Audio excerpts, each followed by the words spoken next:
Maya meyumĩrĩtie thutha wa gĩkundi kĩmwe gĩtarĩ gĩa gĩthirikari gĩkũrĩkanĩte ta Hope Alive Organization kũrehe hamwe makĩria ma atongoria atumia a ndigwa 500 kuma icigo mbunge ciothe cia ũmbunge kaunti-inĩ ya Nairobi nĩguo kũmahe gĩthomo kĩa mwanya na oho kũhota kũmanyitithania.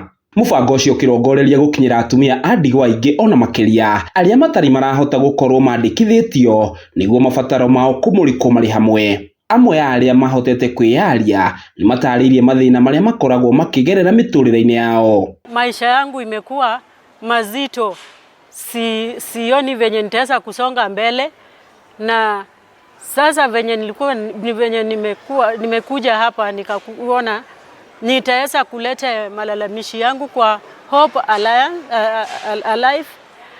Juu naona kama Hope Alive tuko wengi widows na tutaweza kusaidiana. Nimefurahi sana kujiunga na hiki kikundi kwanza kwa sababu mimi ni mjane, na nikiangalia pale vile tuko wengi malaiki ya watu wajane inanipea moyo ya kunionyesha kwamba si mimi Penina peke yangu mjane hii Kenya.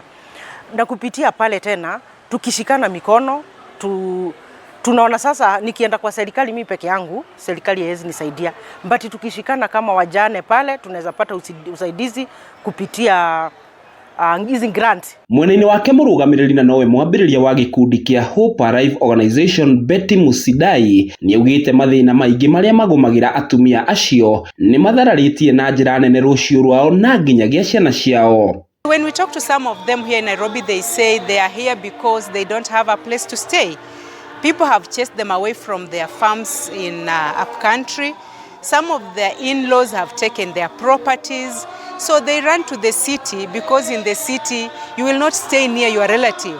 They have been abused. They run away from those abuses. That's why they are here. Some of them cannot even provide for their own children.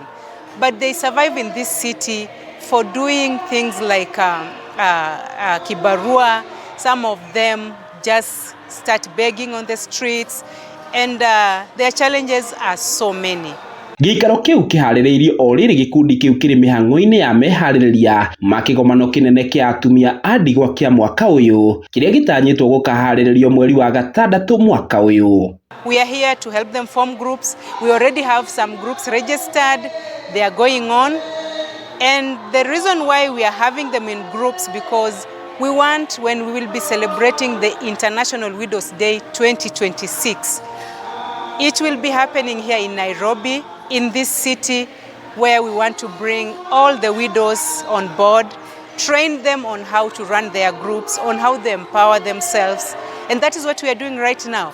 Ngĩribotera Kameme TV, rĩtwa rĩakwa nĩ Njaũ ya Kĩnuthia.